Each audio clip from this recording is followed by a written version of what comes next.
J'espère que vous allez bien. Donc on se retrouve pour une vidéo review du marché. On avait donné des targets au niveau du Bitcoin, du dollar et des actions.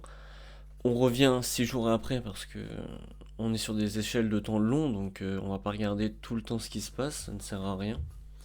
Donc juste premièrement, par rapport au dollar, j'avais dit qu'on cherchait de l'achat sur le court moyen terme. Donc on a eu cet achat. Certes, le running était un peu étendu, mais on est quand même revenu chercher des plus hauts et une continuation haussière. Cependant, sur le dollar, il faut commencer réellement à s'inquiéter, enfin du moins pour ceux qui ont des dollars et par rapport aux autres actifs, parce que forcément si le dollar descend, tout le reste monte.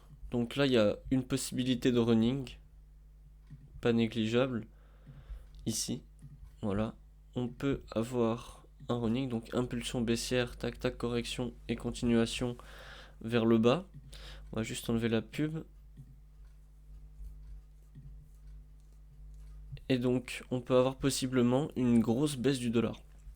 En sachant également que les indicateurs, voilà, Relative Strength Index, nous disent qu'on est en surachat. Donc, on peut voir que les dernières fois qu'on était dans ce genre de cette plage de RSI, on est retombé à chaque fois. Donc voilà, la petite impression, ici retomber, ici retomber. Donc forcément ici, à mon avis, on va retomber. Après, il faut pas oublier qu'on est dans un enfin, on est dans une partie d'histoire un peu bizarre, c'est-à-dire que là, la Fed elle va faire qu'augmenter les taux du dollar.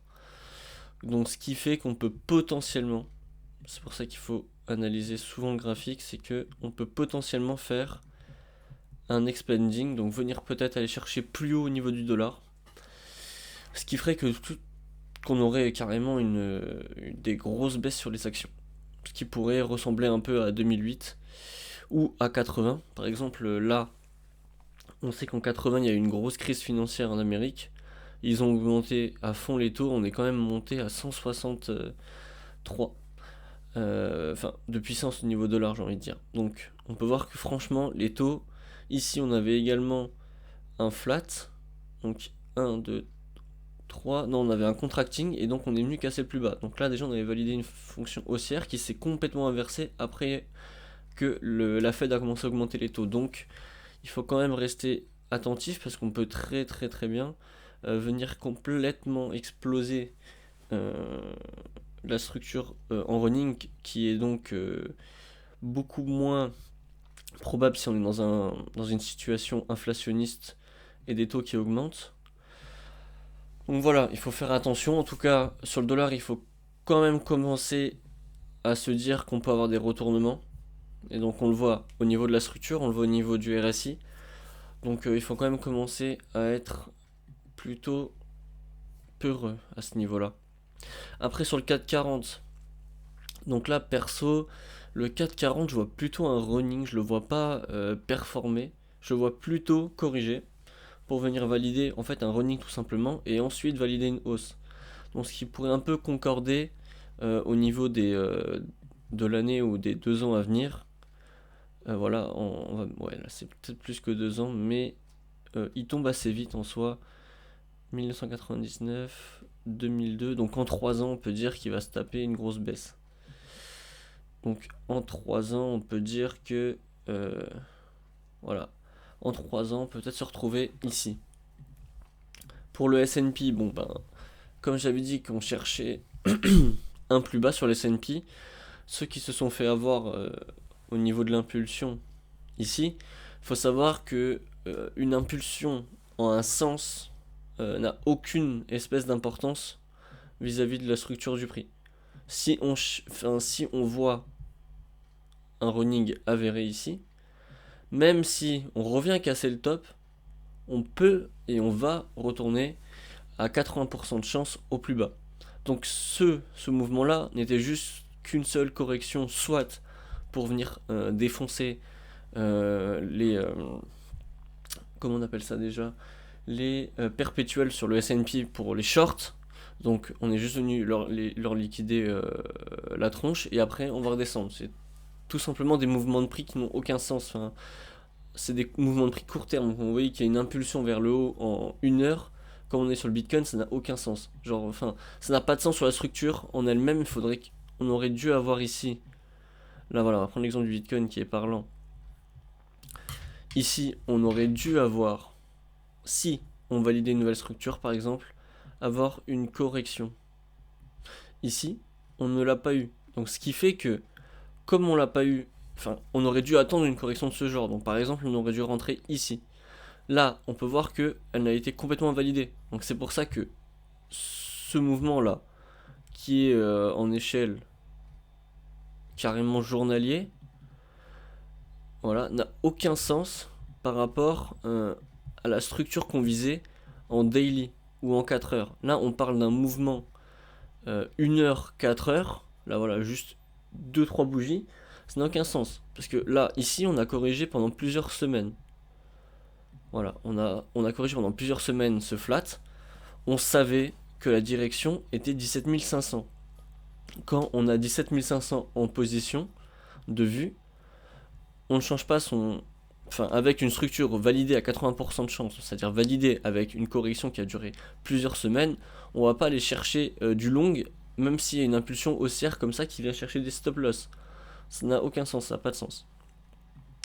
Là, on avait la même chose, on aurait pu valider le flat directement ici, mais hop, on a une impulsion haussière vers le haut, tout le monde s'est dit bull market, hop, ça a long, etc. Boum.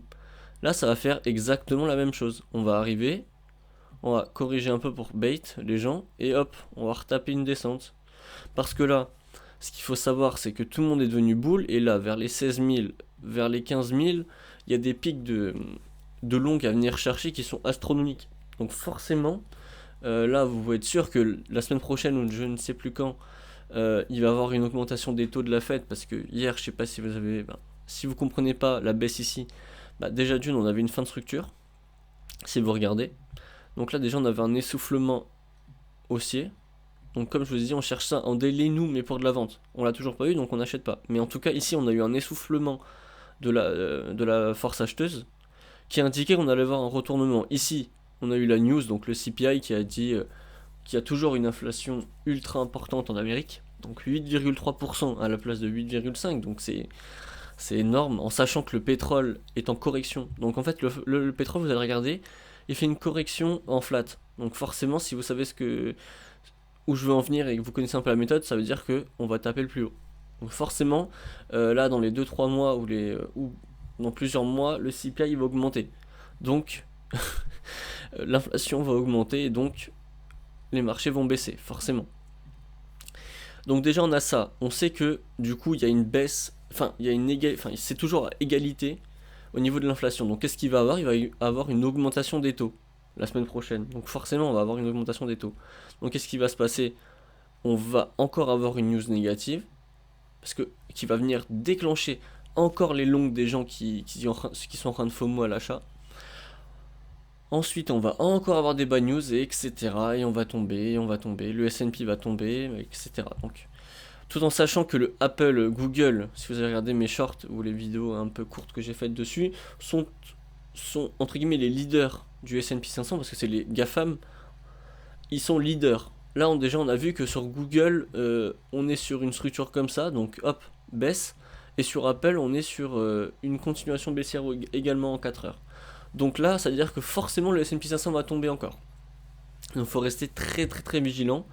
Il nous reste encore l'ETH qui peut nous donner qui peut donner encore des espoirs aux gens. Donc ici le TH, on avait vu qu'il était un peu spécial, ça c'est à cause du merge je pense, c'est que là on commence à faire une correction. Donc peut-être qu'on va venir chercher peut-être avant demain ou je ne sais quoi un plus bas ici et remonter à cause de la news. Ce qui ferait qu'on va peut-être valider un gros flat ici. J'y crois très peu pour le flat. Donc pour le ETH en gros c'est soit la news elle est positive et donc on va venir casser le top, et donc valider peut-être un running plus tard, soit on va carrément venir casser le bas parce que le Bitcoin aura décidé d'aller casser le bas. Donc voilà, c'était une petite review de marché. Surtout, retenez ce que j'ai dit par rapport au dollar, au 440, au S&P, au Bitcoin. Le TH ne fera que suivre de toute façon. Donc restez vigilants, ne soyez pas totalement dans l'achat, ça ne sert à rien. Vous pouvez DCA entre guillemets, mais si vous mettez tout ici, vous allez vous faire rect. On vise les 15 000, en tout cas sur le long terme. Donc je vous souhaite une très bonne journée, une très bonne semaine. Bye bye.